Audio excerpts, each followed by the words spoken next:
근데 지금부터가 진짜 중요한 내용이에요. 네. 조이대에 대한 얘기를 할 겁니다. 네. 그죠? 네. 네, 그래서 좀 시간이 좀 넘더라도 네. 오늘 조이대 얘기는 오늘 끝장을 좀 보겠습니다. 네. 네.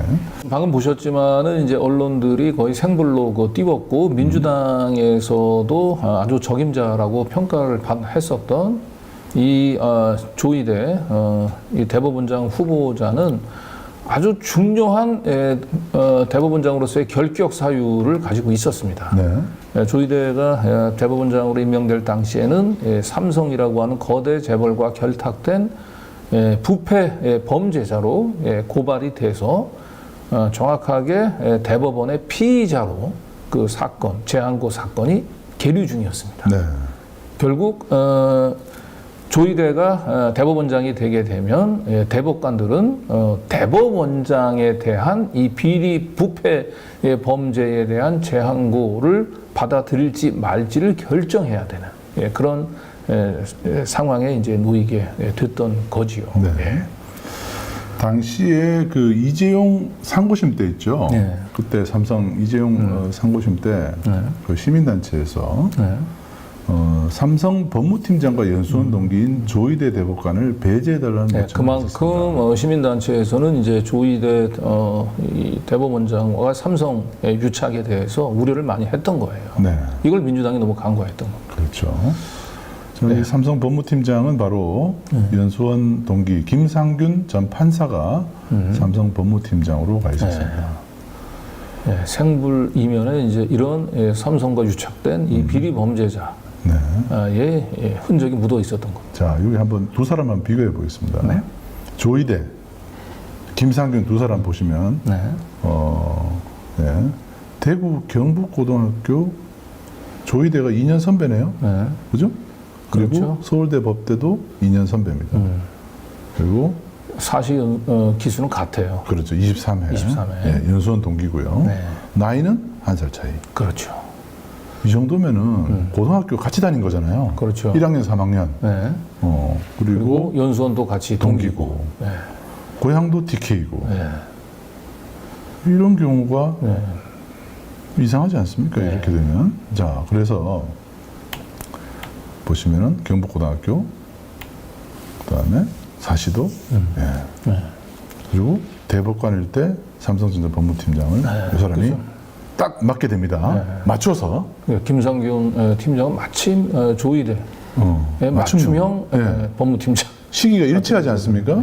그죠? 일치합니다. 네, 그리고 실제로 저 김상균 팀장을 이제 배치한 효과를 톡톡히 보게 됩니다. 네.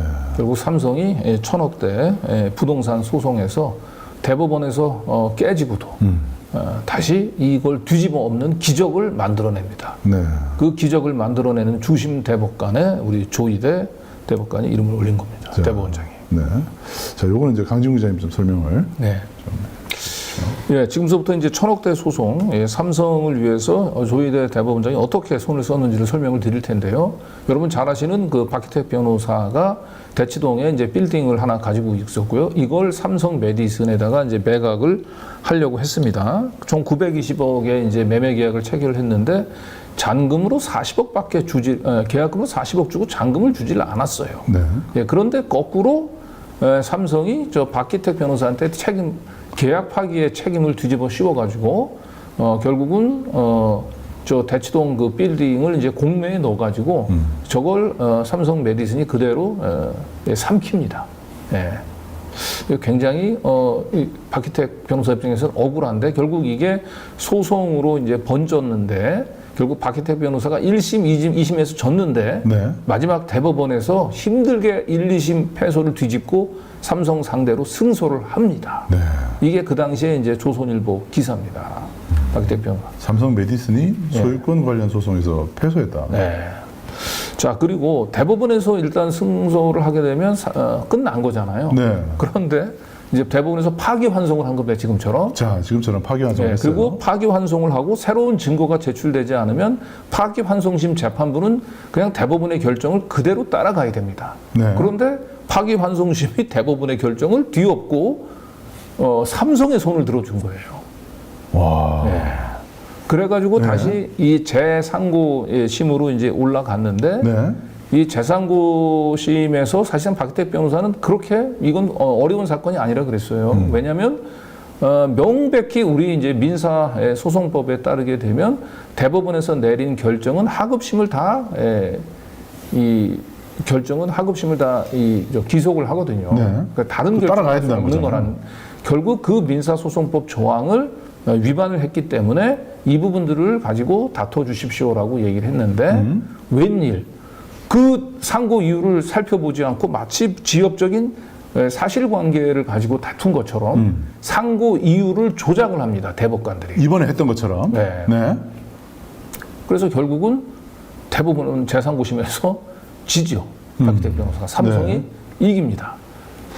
재심 청구를 기각한다고 해요. 그래서 이제 억울해서 다시 재심을 했고요. 네. 근데 재심에서도 역시 재심 청구가 기각당합니다. 네. 재심 사유는 당연히 나는 민사소송법 436조인가요? 이 위반으로 대법원에서 내린 결정을 하고심에서 뒤집을 수 없다라고 하는 그 조항을 위반한 걸로 다퉈달라고 얘기했는데 왜 내가 무슨 지역적인 사실관계 부분들을 가지고 다투는 것처럼 하냐라고 해서 이걸 가지고 다투달라고 했는데 대법원이 내 상고 이유를 조작했다. 그러니까 다시 판단해달라고 얘기를 했는데 이 재심 청구를 기각을 했습니다. 네. 그리고 이 기각할 당시에 대법관이 조희대. 대법관이 조희대였습니다. 와, 주심이 조희대네요. 네. 그래서 이제 박기택 변호사는 이거는 말도 안 된다. 이거는 당사자의 자기 결정권을 부정하는 이건 반인륜 범죄다.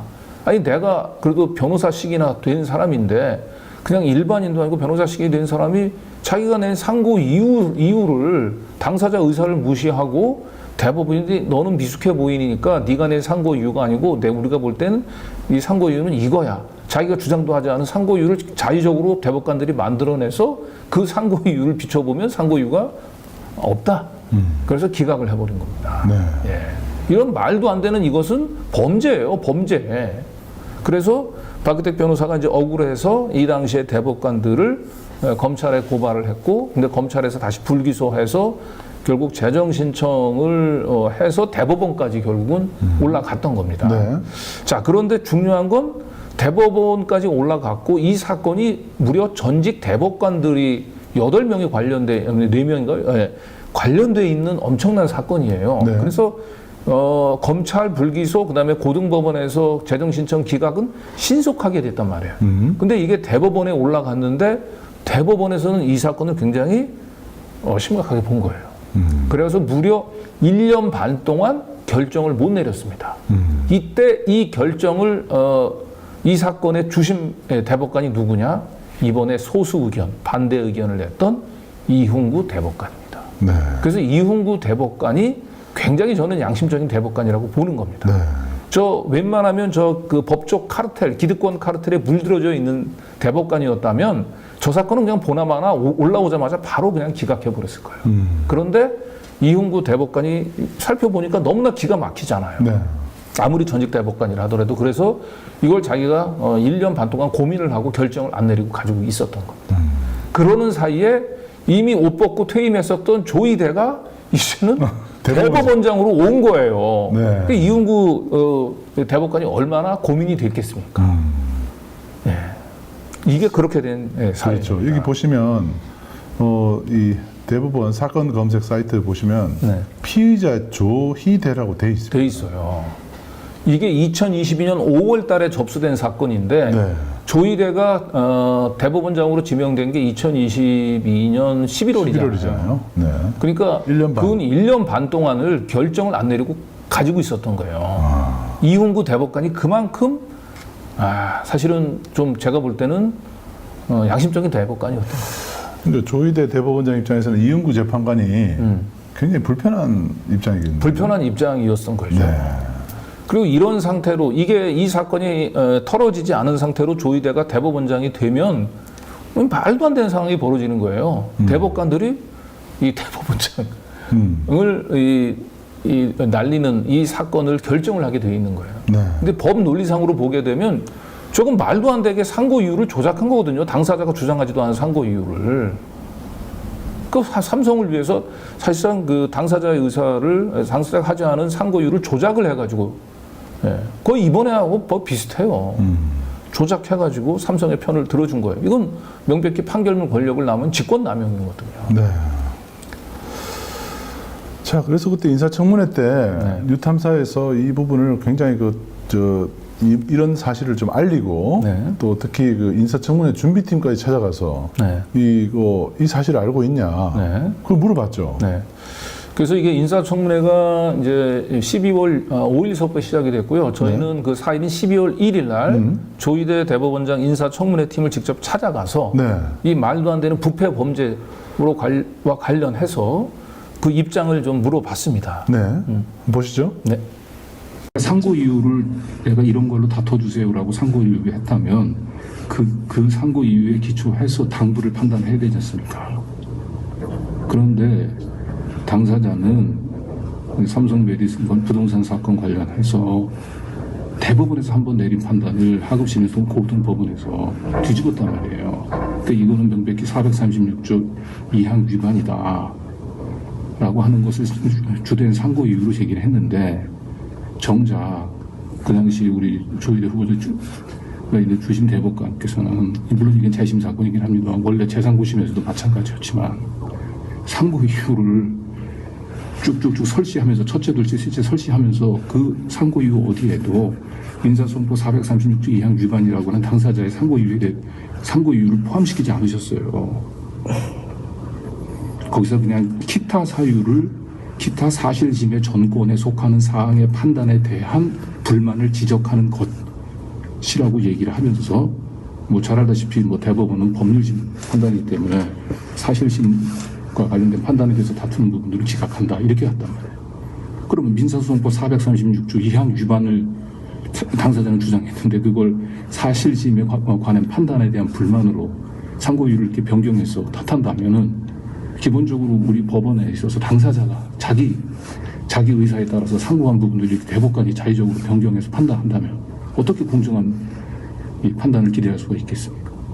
죄송한데 저희가 하신 내용을 가정부도 해야 되고 지원 단계에서 계속 말씀드리지만 저희 입장은 드릴 말씀이 아직은 없습니다. 저희가 보도했던 내용들을 보시긴 하셨습니다. 지금 검토 중입니다. 저희 보도 내용들을 아니 그런데 사실은 이건 너무나 뭐 어려운 판단도 아니지 않습니까? 당사자가 민사소송법 436조 2항을 위반을 했다고 다퉈달라고 얘기를 했는데 왜 그걸 그냥 사실심에 대한 불만, 사실심의 판단에 대한 불만으로 저희 지금 보도 내용까지 다 하고 입장을 정리를 하는 중이라 현재로서는 드릴 말씀이 없습니다. 후보자한테는 또 그런 보도 내용이 있다라고 사실 얘기는 하죠. 근데 제가 확인해드릴 수는 없습니다. 후보자께서 여전히 입장을 정리 못 하신 건가요? 아직 안 하신 건가요? 그럼 공식 입장 그분들에 대해서는 후보자도 뭐라고 말씀 안 하신 겁니까? 네, 아무 말씀 드릴 게 없습니다. 지금 저 대답하시는 분이 아니 목소리를 거의 저 속삭이듯이 얘기를 하는데요. 저 안쪽에 조희대 당시 그 후보자가 있었던 것 같아요. 그러니까 말을 못 하는 거잖아요. 조희대 후보자한테 이제 들리지 않게 속삭이듯 얘기한 거죠. 그리고 저 판사죠. 저분도 판사죠. 판사예요. 판사인데 여성 판사 같은데. 네, 부장판사. 부장판사죠. 근데 저분이 지금 아주 중요한 사실을 얘기했는데 뉴탐사 보도를 알고 있다고 그랬죠. 그리고 이 부분들이 이제 12월 1일이니까 이제 12월 5일 인사청문회를 앞두고 예상 질문에 이게 들어가 있던 거죠. 그래서 나름대로 이 부분들에 지금 상당히 검토를 하고 있었고 당연히 조희대 후보자에게는 전달이 됐겠죠. 그럼요. 이걸 모를 리가 있겠습니까, 조희대? 네. 지금 당사자한테 알리지 않고 그럼 공보팀에서 인사청문회 준비팀에서만 그걸 쭈물럭거리고 있겠습니까? 그럴 리가 없습니다. 네. 그런데 중요한 거는 이때 이미 이 민감한 질문이 인사청문회 때 다뤄질 거라고 하는 걸 제가 볼 때는 대법원에서도 굉장히 고민을 했겠지만 이 윤석열을 떠받드는 이 국힘당 의원들도 고민했을 거예요. 그래서 국힘당 의원들은 유기적으로 잘 조직이 돼 있어요. 역할 분담이. 답을 다 알고 있는. 네. 그런데 민주당만 이 사건에 대해서 관심이 없었어요. 그 당시에. 아무런 대비가 안 됐어요. 민주당은. 이게 너무 속상했던 거예요. 저희가 말할 때. 네. 이제 쭉 영상을 보시면 아실 텐데요. 인사청문회 그때 그 날이 2023년 12월 5일입니다. 네. 이 사건 아까 전에 제가 여기 이제 이게 인사청문회 전에 캡처한 거예요. 네. 종국 결과가 없죠. 네. 비어 있습니다. 네. 결과 아직 안 난 거예요. 네. 그런데 인사청문회 당일날 기각이 됩니다. 12월 5일이죠, 저기? 예, 인사청문회 당일날 기각됐어요. 그러니까 결국 대법원이 고민 끝에 내린 것은 뭐냐? 저걸 인사청문회 하기 전에 그냥 기각을 해가지고 없는 사건을 만든 거죠. 이미 죽은 사건으로. 네, 예. 저게 살아있는 사건이 되면 너무 골치 아팠던 거예요. 그렇죠. 그리고 결국은 저는 이 인사청문회 당일날 이 사건을 기각하는 과정은 저는 이훈구 대법관, 주심 대법관에게 어마어마한 저는 압력이 가해졌을 거라고 봅니다.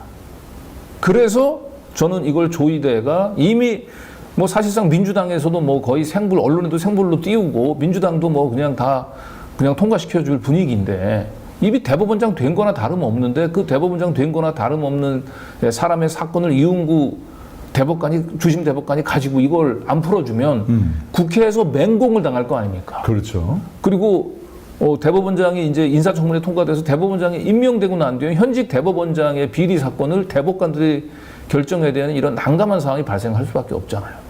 그러니까 결국은 이건 저는 대법원 내부에서 결국은 이 사건을 죽이기로 결정을 하고 그래서 인사청문회 당일날 이건 기각했다고 봅니다.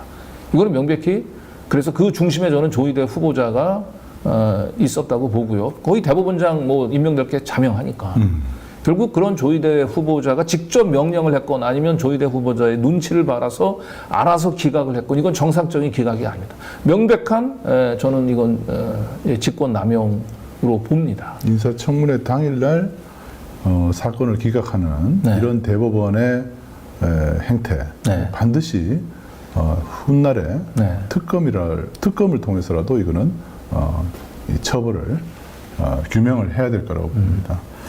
자, 조희대 과연 아까 우리 판사 공보판사 있죠? 네. 뭐 공보판사가 아니고 이제 준비팀 판사는 알고 있다 그랬잖아요, 보도 내용을. 알고 있다고 그랬죠. 12월 1일 날. 알고 있다 그랬는데 조희대는 오늘 알았습니다라고 거짓말합니다. 그래서 조희대의 그 범죄는 직권남용으로 끝나지 않고 국회 위증으로 이어집니다. 그렇죠. 얼마나 이 말도 안 되는 거짓말을 하는지. 예, 천연덕스럽게. 네, 그 거짓말하는 장면을 직접 보시죠. 네. 이제 후보자께서 판결 관련해서 고발을 당하신 적이 있으신가 보네요. 예, 저도 네. 몰랐습니다. 그러니까 모르셨죠? 예, 전혀 몰랐습니다. 예, 판사들이 판결 관련해 가지고 사실 많이 고소를 당하는데 본인들한테 안 알리기 때문에 이제 모르는 경우가 많고 보통 이제 그런 경우에 보니까 직권남용 권리행사 방해 혐의로 지금 고소를 당하신 건데 검찰에서 각하를 했거든요. 예. 각하하는 경우는 제가 알기로도 뭐 해당 판사에게 알려주지 않는 걸로 알고 있습니다. 그래서 저도 방금 알아보니까 그렇다고 합니다. 예, 모르셨고 그 다음에 재정 신청을 그래서 또 했어요. 이 고소인이 이것도 모르셨던 거죠. 예, 저한테는 통보 온 적이 없습니다. 네, 그래서 고등법원에서 기각됐고 그 다음에 또 재항고가 돼서 대법원에서 재항고 기각 결정이 있었는데 그 사실도 전혀 예, 저는 전혀 모르고 몰랐습니다. 계셨던 예, 거죠. 예. 예, 그래서 뭐 이와 관련해서는 지금 이번에 문제 최근에서 지금 알게 됐다 지금 그런 말씀이신 거죠. 예, 오늘 그 네. 처음 알게 됐. 그래서 뭐 이것이 또 권한 남용이다 이렇게 해서 또 이분이 소를 제기한 것 같고 예, 그런 것 같습니다. 네, 그게 이제 사실은 한 1년 6개월 동안 판단이 안 나고 있다가 어제 판단 났다고 아까 자료를 저희들에게 주셨어요. 예, 참 기묘하네요. 그래서 저도 깜짝 놀랐습니다. 천연덕스럽게 거짓말하네요. 전주의 판사가 이제 이미 얘기했잖아요. 국힘당은 다 준비가 됐어요, 세팅이. 그래서 문제가 되는 것들을 다 이렇게 클리어링 해주기 위한 질문들이 들어간 거죠. 네. 그랬더니 자기는 전혀 몰랐다가 몰랐습니다. 오늘 내가 그런 재항고 사건으로 내가 피의자로 사건이 있었다라고 하는 걸 대법원에 있었다는 걸 처음 알았습니다. 이렇게 오늘 알았다고 얘기했잖아요. 오늘 알았습니다. 너무 천연덕스럽게. 12월 5일 날 기각이 되고 12월 6일 날 오늘 알았습니다. 이렇게 얘기합니다. 근데 아까 봤지만 12월 1일 날 저희 뉴탐사 취재진이 인사청문회 준비팀에 찾아갔을 때 이미 속삭이듯이 후보자한테 알고 있습니다. 이미 검토하고 있다고 얘기했죠. 다 알고 있다고. 그러면 인사청문회팀이 검토하고 있는데 당사자가 모를 리가 있겠습니까? 최소한 이 12월 1일 날을 알고 있었습니다. 근데 마치 12월 5일 날 그때 처음 알았던 것처럼 해야죠. 미리 알았다고 얘기한다면 결국은 자기가 사실상 미래 대법원장으로서 사실상의 대법원장으로서 직권남용한 걸로 더 두들겨 맞을 수밖에 없잖아요. 그건 범죄죠. 그 정도가 되면. 그러니까 결국은 자기는 아무런 이 기각 결정이 이루어지는 과정에 아무런 관여를 안 한 것처럼 해야 되니까 오늘 처음 알았다라고 인사청문회 나와서 천연덕스럽게 저 얘기를 하는 거. 전 명백한 거짓말, 위증입니다. 위증이고 네. 직권남용이고 네. 영향력을 행사했다면요. 네. 여러분들 이재명 후보에 대한 이 대법원 판결문을 낭독하면서 부들부들 떠는 조이대의 모습을 봤잖아요. 그리고 마치 공직 후보자는 거짓말이라고 얘기하는 게 뭐 어마어마한 살인죄 같은 국민들을 기망한 아주 중범죄자인 것처럼 막 본인이 부들부들 떨면서 얘기했는데 본인은 정작 국회 나가가지고 자신의 그 비리 범죄를 세탁하기 위해서 1년 반씩이나 이끌었던 사건을 그냥 바로 기각시키고 자기는 그걸 사전에 전혀 몰랐다는 것처럼 이렇게 거짓말을 합니다. 네. 자, 서영교 의원이 이 삼성 메디슨 이 기각 판결에 대한 네. 부분에 대해서 좀 이상하다. 네. 유일하게 네. 이때 이 조이대를 상대로 지금 저희가 얘기했었던 그 문제를 지적했던 의원이 서영교 의원이었어요. 민주당에서. 유일하게. 서영교 의원만이 우리가 이야기하는 내용, 전달하는 내용을 수용을 했습니다. 네. 받아들인 거예요. 그리고 이해를 하려고 노력을 했어요. 네. 다른 의원들은 그렇지 못했습니다. 어쨌든 서영교 의원은 이해를 하고 있는 서영교 의원이 어떻게 질문했는지를 한번 보시죠. 전용기 의원이 자료 제출을 요구했던 삼성 메디슨과 박모 변호사의 그 소송 사건 알고 계시죠? 그게 예. 대치동 건물 실제로 1,500억 상당의 대치동 건물을 삼성 메디슨이 920억 또 902억에 그 공매받았다 뭐 이런 내용인데 예. 알고 계시죠? 예. 그래서 이 박모 변호사라고 하는 사람은 억울하다며 소를 제기했고 대법원에서 1심, 2심에서는 삼성 메디슨의 그 손을 들어줬고 3심 대법원에서 박모 변호사의 손을 들어주면서 파기환송시킨 내용입니다. 그렇죠? 그렇습니다. 예, 파기환송시킨 내용을 다시 그러면 민사소송법 436조 2항 어제도 내내 이야기하셨어요. 예, 파기환송된 것에 따라서 기속된다라는 이야기를 하셨어요. 그래서 파기환송돼서 이 사람이 손을 들어줬는데 상고법원에서 파기환송시켰고 그러나 이것을 또 받은 법원에서 이에 대해서 판단을 달리했습니다. 그러다 보니 이 사람이 끝내는 이제 재심을 넣었고 그것을 담당하는 판사님이 우리 조이대 대법관님이셨죠? 예, 그렇습니다. 예. 그래서 이에 대해서 이제 조이대 대법관님은 대법원에서 파기환송된 것임에도 불구하고 기속시키지 않고 이 사람에 대해서 기각을 시켰습니다. 이제 일반인들은 아마 재심 제도에 대해서 예. 그 낯선 제도라서 우선 제가 말씀을 드리고요 답변을 예. 요청드릴게요. 예. 그러다 보니까 이 사람이 내가 파기환송해서 그 대법에서 내 손을 들어줬는데 왜 기속되는 그 항소심이나 이런 데서 내 손을 안 들어주냐라고 재심을 요구했고 그리고 또 우리 조이대 아닙니다. 대법관님 그 전에 이제 그렇게 해서 다시 대법원에 갔거든요. 예. 근데 그 대법원에서 안 들어준 겁니다. 그러니까 또 대법원에 가서 안 들어주다 예, 보니까 예. 또 우리 조이대 대법관님한테 또 어떻게 오게 된 것 같아요. 또 대법원 가서 이제 이미 확정이 돼버렸습니다. 네, 그래서 재심에 해당하지 않는다라고 기각을 시키신 거죠. 예. 그래서 뭐 이것이 또 권한 남용이다 이렇게 해서 또 이분이 소를 제기한 것 같고, 예, 그런 것 같습니다. 네, 그게 이제 사실은 한 1년 6개월 동안 판단이 안 나고 있다가 어제 판단 났다고 아까 자료를 저희들에게 주셨어요. 예, 참 기묘하네요. 그래서 저도 깜짝 놀랐습니다. 12월 6일 예. 1년 6개월 동안 그 검찰에 이제 재항고 해가지고 판단이 안 나는 상태로 계시다가 그게 1년 6개월 만에 해필 어제 또 그 기각시킨다라고 하는 판단이 났어요. 1년 6개월 동안 그동안 했으면 뭔가 이유가 있었고 사실은 대법에서 이게 어마어마한 돈이 오고 가는 내용이거든요. 그럼에도 불구하고 이걸 좀 제대로 살펴는 보셨죠? 저희는 아시다시피 재심 사건은 거기 법에 규정된 재심 사유가 있는가 그것만 보게 되어 있습니다. 그걸 넘어서는 거는 판사가 법을 위반하는 겁니다. 그러니까 자, 우선 이것에 대해서 그동안 판단이 안 나다가 해필 어제 판단이 났다는 것에 대해서 또한 뭐 의문을 한번 제기하고요. 제가 말씀드렸듯이 윤석열 대통령이 박근혜 대통령에게 다녀오시고 난 다음에 또 어떻든 조희대 대법원장 후보로 선정한 것도 참 시간이 기묘하다 이런 말씀 드립니다. 네, 그 소영규 의원이 뭐 이렇게 그 질의가 좀 답답하다는 느낌도 있는데 워낙 사건이 이게 복잡해요 설명하는데. 그래서 저는 그래도 소영규 의원이 좀 최선을 다해서 하여튼 뭐 내용들은 다 설명했죠. 설명을 좀 했습니다. 그러니까 여러분들이 저기서 제일 중요한 포인트인 것 같아요. 그 조희대 후보가 저도 깜짝 놀랐습니다. 이렇게 얘기하는 부분 있죠. 네.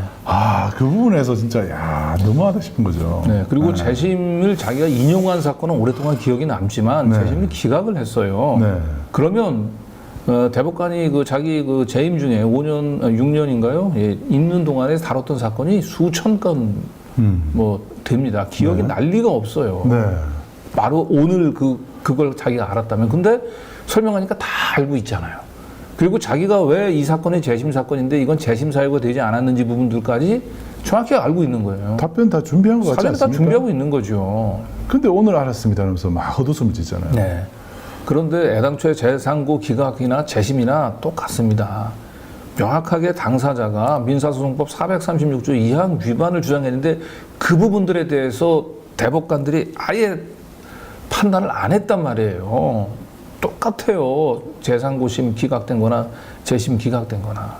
요거를 소영규 의원이 한 번 더 쳐줬으면 좋았을 텐데 사실 이 사건이 워낙 복잡하고 시간도 질의 시간도 제한됐기 때문에 저는 충분히 어쨌든 문제를 제기를 했다고 봅니다. 네. 예.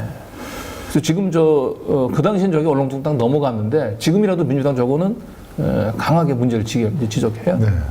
아까 전주에 국힘의 전주의 의원도 보셨듯이 지금 국힘은 이 조희대 대법원장을 보호하기 위해서 굉장히 준비를 한 것처럼 보입니다. 네.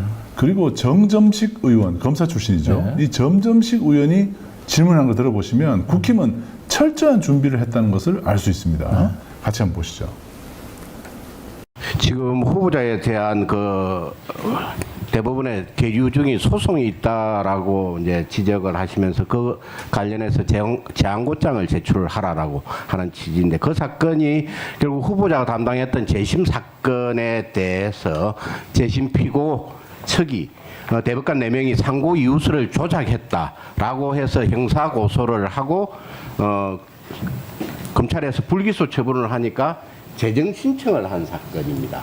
재정 신청을 하고 재정 신청이 기각되니까 이제 거기에 대해서 재항고를 한 결국은 뭐 신청 사건인데 이 재항고장은 재항고인 그러니까 그 고소를 했던 재심 사건의 피고가 제출했던 게 이 재항고장입니다. 그러니까 이게 후보자가 제출하고 싶어도 그거는 후보자가 제출을 할 수 없는 그러니까 만일 제출을 하려고 한다면 재항고인의 동의를 받아서 제출해야 되는 사건인데 후보자께서는 제출하겠다고 답변하니까 약간 의아한데 그 부분에 대해서 법원에서 한번 후보자의 의사만으로 제출이 가능한 서류인지를 법원에서 검토를 하라고 위원장님께서 촉구를 해 주시기 바랍니다.